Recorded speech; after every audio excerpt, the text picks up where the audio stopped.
Dans de nombreux pays, le populisme a le vent en poupe. Et la France ne fait pas exception. Heureusement, c'est un candidat aux valeurs démocratiques et républicaines qui l'a emporté. Avec l'élection d'Emmanuel Macron, une nouvelle page politique s'ouvre. Mais cette page reste à écrire.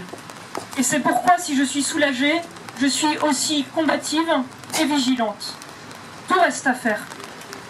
Tout reste à faire pour réconcilier une France manifestement fracturée. C'est pour moi peut-être l'urgence que de redonner l'espoir aux jeunes, à tous les jeunes. Des formations professionnelles, diront certains. J'enseigne l'histoire dans un établissement de Seine-Saint-Denis. Le sens de ma candidature, c'est la réussite de toutes les jeunesses de notre pays. Permettez-moi d'insister sur 3 moments clés durant lesquels nous devons particulièrement être attentifs et concentrer nos efforts. La petite enfance, l'adolescence et l'entrée à l'université. Pour la petite enfance, le quinquennat a déjà entrepris d'accueillir des enfants dès 2 ans dans les écoles. Je souhaite généraliser et continuer l'effort impulsé, en particulier dans les quartiers prioritaires. Deuxième moment essentiel, l'adolescence. Moment de choix qui peut être douloureux en termes d'orientation scolaire. Il faut absolument que nous parvenions à décrisper les choix de l'orientation.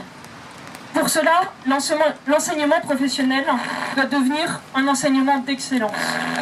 Je suis persuadée que nous ne vaincrons pas le scepticisme et la désespérance dans notre pays sans nous battre pour que l'orientation puisse être un choix et non une sanction ou une loterie. Troisième et dernier moment, nous devons aussi renforcer nos efforts, l'entrée à l'université.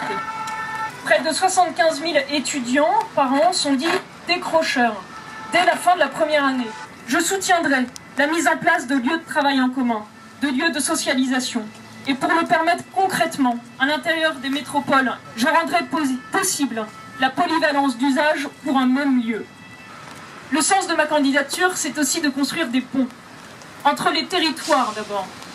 J'ai, au cours de ces dernières semaines, rencontré de nombreuses associations, comme Impulsion 75, qui a créé, il y a plus de 10 ans, une école de la deuxième chance, et dont les locaux sont situés au lycée Buffon, mais aussi au lycée Henri IV.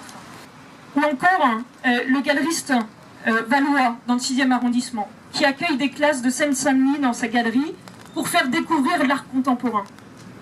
Toutes ces initiatives, je veux les encourager et être aux côtés de celles et de ceux qui parfois, qui souvent, qui tout le temps, par leurs actions et leur connaissance du terrain, œuvrent avec justesse et efficacité.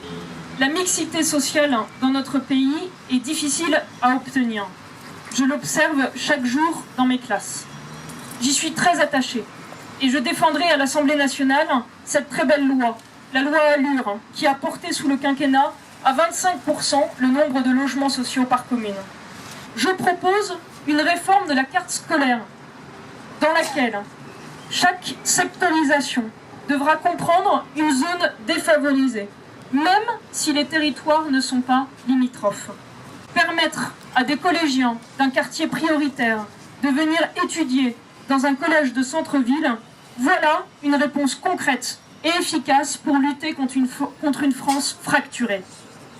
Je ne veux pas muséifier le quartier latin, car s'il incarne un riche passé, il doit aussi se tourner vers l'avenir. Notre circonscription sera alors une chance pour faire grandir l'ouverture et la fraternité dans notre pays. Alors bien sûr, pour représenter notre circonscription, il faut une députée réellement présente. Plus présente que François Fillon, ce ne sera pas dur. Et je ne voudrais pas présumer de la suite. Mais sa protégée, NKM, semble considérer davantage la deuxième circonscription comme un marchepied que comme un joyau. Le sens de ma candidature, c'est enfin de renouveler la politique et de redonner un souffle à nos institutions. Grâce à la gauche, le non-cumul des mandats est déjà appliqué pour ces élections. Et de nouvelles personnalités seront investies. Les places et les rôles seront partagés. Le non-cumul des mandats dans le temps sera le deuxième volet du renouvellement des élus. Et si je suis élue députée, je porterai cette proposition. J'initierai également au sein de mon groupe parlementaire, et avec tous ceux qui le souhaitent, une discussion sur les prises de décision des enjeux à long terme. l'écologie me paraît être le meilleur exemple de ces thématiques où les temps de la décision et le temps des effets ne se succèdent pas immédiatement. Je souhaite que les citoyens participent au travail législatif en proposant des amendements, co-rédigent des propositions de loi. Je serai une députée vigilante et constructive dans un contexte où le Front National est en embuscade, toujours plus fort, toujours plus haut. Je continue à penser que la France a besoin de la gauche. Une gauche prête à gouverner, une gauche réformiste, qui sait que les projets concrets valent mieux que les révolutions en parole. Mais la gauche qui défend les valeurs de justice sociale, de solidarité, d'ouverture.